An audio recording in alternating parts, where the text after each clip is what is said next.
Dear students, welcome to my channel DCP academy. कृपया मेरे channel को सब्सक्राइब करें।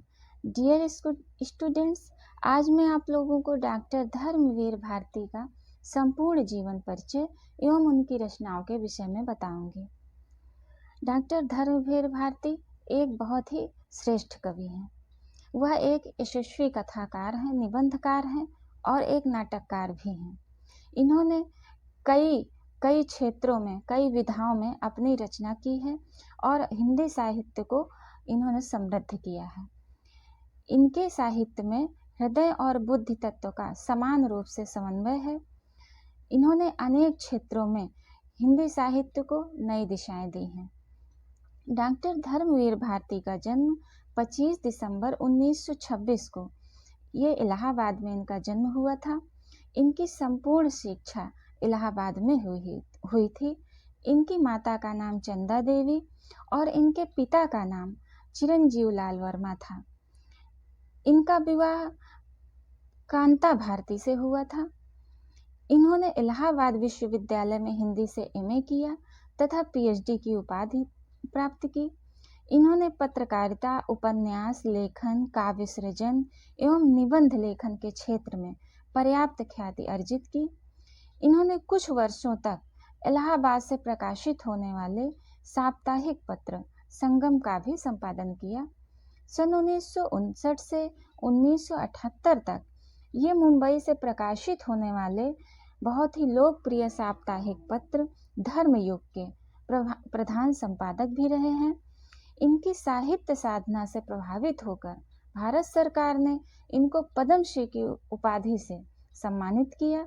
सन 1998 में इनका निधन हो गया। इन्होंने कई क्षेत्रों में अपने रचनाएं की हैं। गुनाहों का देवता, सूरज का सातवां घोड़ा इनके प्रसिद्ध उपन्यास हैं। ये चांद और टूटे हुए लोग इनकी ये श्रेष्ठ कहानियों का एक संग्रह है। कहानी अनकहनी, ठेले पर हिमालय, पश्यंती इनके ये प्रमुख निबंध संग्रह हैं। ये निबंध हैं, इनके निबंधों का संग्रह है। नदी प्यासी थी इनका ये बहुत ही प्रसिद्ध नाटक है। नीली झील ये इनका बहुत ही प्रसिद्ध एकांकी संग्रह है। आलोचना साहित्य में भी इन्होंने साहित्य मानव मूल्य इनके ये 2 आलोचनात्मक ग्रंथ हैं, आलोचना ग्रंथ हैं। कनुप्रिया, ठंडा लोहा, 7 गीत वर्ष और अंधा युग ये इनकी काव्य रचनाएं हैं। ये इनकी रचना इन्होंने काव्य में की है।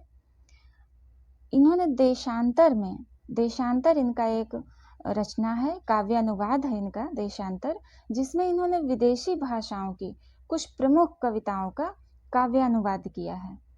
संगम और धर्मयुग ये 2 साप्ताहिक पत्र थे जिनका इन्होंने बड़े अच्छे तरीके से, बड़ी कुशलता पूर्वक से इन्होंने संपादन किया।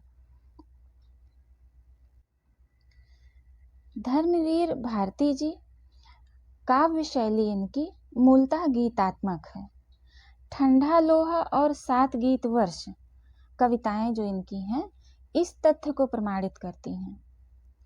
काव्य रूपों की दृष्टि से अंधा युग काव्य रूपक एक गीत नाट्य है और अनप्रिया कथा गर्भित गीत काव्य है। आख्यान इनका गीत है, गीत काव्य है।